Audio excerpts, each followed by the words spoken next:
কড়া হুমকি দিয়েছে পাকিস্তান। আগামী বছরের চ্যাম্পিয়ন্স ট্রফি তথা মিনি বিশ্বকাপ ঘিরে জমে উঠেছে নাটক। ভারত যথারীতি পাকিস্তানে গিয়ে নিজেদের ম্যাচ খেলতে আগ্রহী নয়। অন্যদিকে পাকিস্তান যে কোনো মূল্যে ভারতকে সফরে বাধ্য করাতে মরিয়া। বিশ্ব ক্রিকেট অভিভাবক সংস্থা আইসিসি সংকট নিরসনে হাইব্রিড মডেলের চ্যাম্পিয়ন্স ট্রফির আয়োজন করার কথা ভাবছে।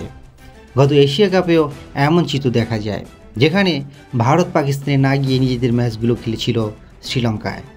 কিন্তু পাকিস্তানি সংবাদ মাধ্যম জিও নিউজ উর্দু জানাচ্ছে, এবার আর হাইব্রিড মডেলে যেতে চায় না পাকিস্তান। তারা যে কোনো মূল্যে এককভাবে চ্যাম্পিয়ন্স ট্রফির পুরো আসর নিজেদের মাটিতে আয়োজন করতে চায়। যদি তা না হয়, তাহলে 2026 টি-20 বিশ্বকাপ থেকে নাম তুলে নেওয়ার হুমকি দিয়েছে পাকিস্তান ক্রিকেট বোর্ড পিসিবি।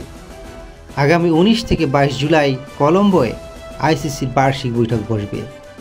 সেখানে আইসিসি হাইব্রিড মডেলের প্রস্তাব দিলে কঠোর অবস্থান নেবে পিসিবি। তারা সাফ জানিয়ে দেবেন, যদি ভারত চ্যাম্পিয়ন্স ট্রফি খেলতে পাকিস্তান না যায়, তাহলে 2026 টি-20 বিশ্বকাপের জন্য তারা ভারতে যাবে না।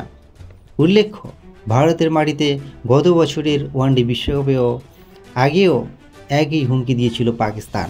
তবে শেষ পর্যন্ত নিজেদের অবস্থান নমনীয় করে ভারতে খেলতে যায় তারা। পাকিস্তান কি পারবে ভারতকে তাদের দেশে খেলতে যেতে বাধ্য করতে, নাকি মোড়লদের কাছে আবারও পরাজিত হবে তারা? কমেন্টসের মাধ্যমে আপনাদের মতামত জানাতে পারেন।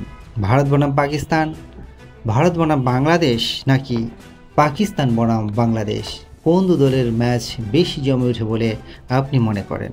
কমেন্টসের মাধ্যমে মতামত জানাতে পারেন। ভিডিওটি ভালো লাগলে একটি লাইক দিবেন। আপনাদের একটি লাইক ও সাবস্ক্রিপশান আমাদের নতুন নতুন ভিডিও বানানোর ক্ষেত্রে অনেক অনুপ্রেরণা যোগায়।